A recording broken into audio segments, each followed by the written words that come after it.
Researchers have been studying the factors that influence us to say yes to the requests of others for over 60 years, and there can be no doubt that there's a science to how we are persuaded, and a lot of this science is surprising.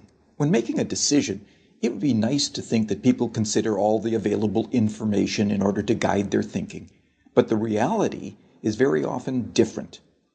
In the increasingly overloaded lives we lead, more than ever, we need shortcuts or rules of thumb to guide our decision-making. My own research has identified just 6 of these shortcuts as universals that guide human behavior.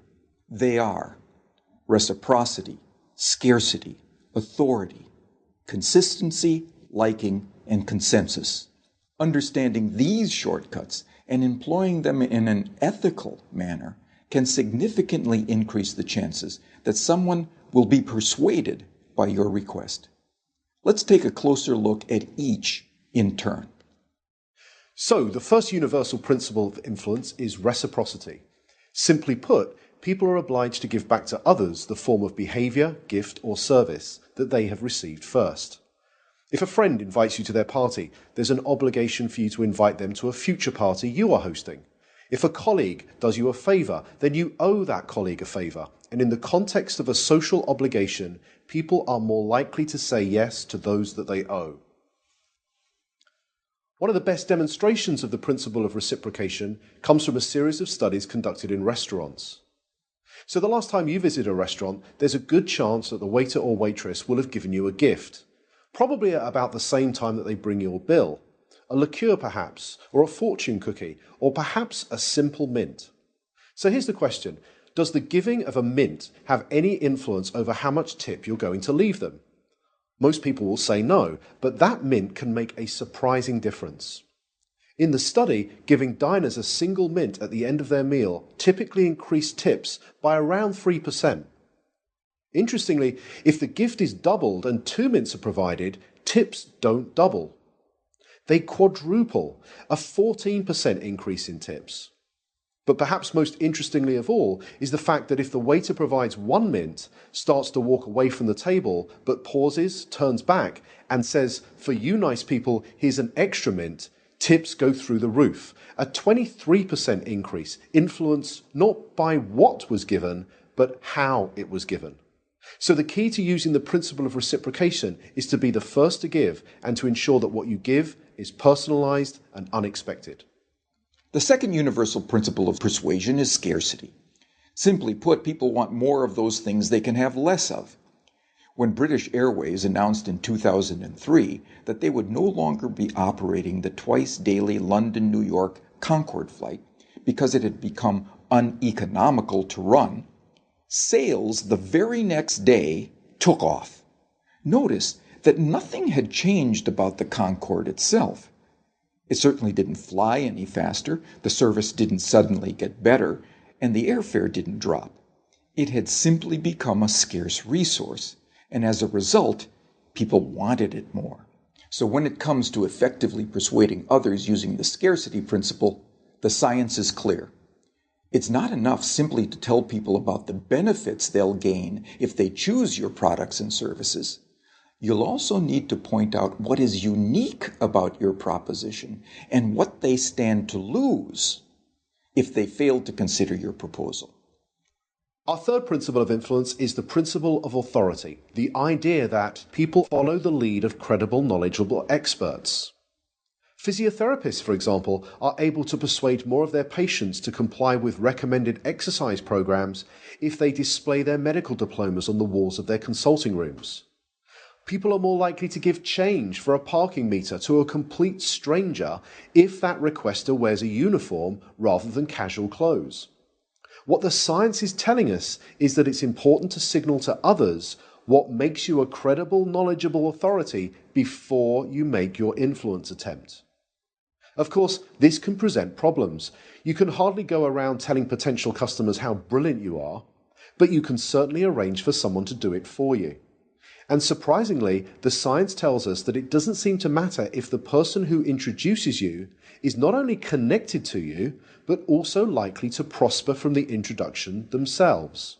One group of real estate agents were able to increase both the number of property appraisals and the number of subsequent contracts that they wrote by arranging for reception staff who answered customer inquiries to first mention their colleagues' credentials and expertise.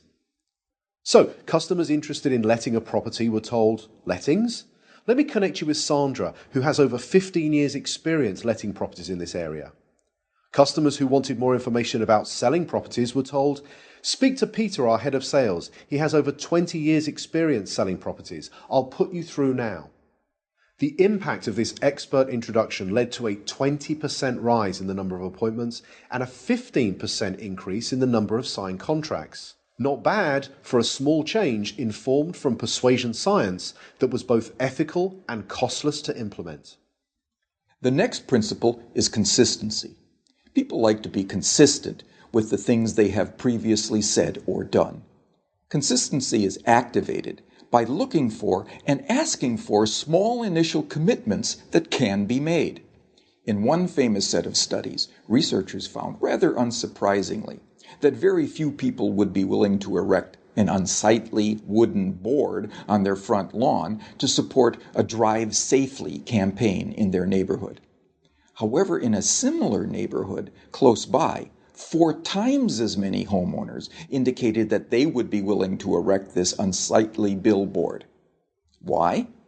Because 10 days previously, they had agreed to place a small postcard in the front window of their home that signaled their support for a Drive Safely campaign.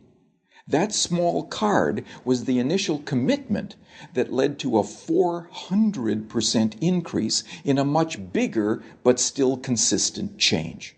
So, when seeking to influence using the consistency principle, the detective of influence looks for voluntary, active, and public commitments, and ideally gets those commitments in writing.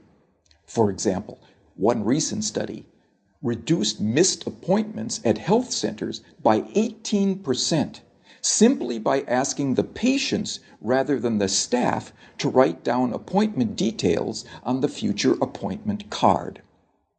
The fifth principle is the principle of liking. People prefer to say yes to those that they like. But what causes one person to like another? Persuasion science tells us that there are 3 important factors.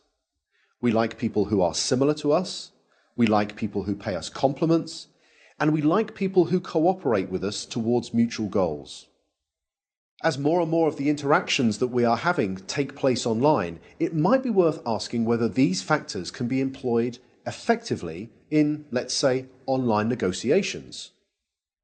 In a series of negotiation studies carried out between MBA students at 2 well-known business schools, some groups were told, "Time is money, get straight down to business."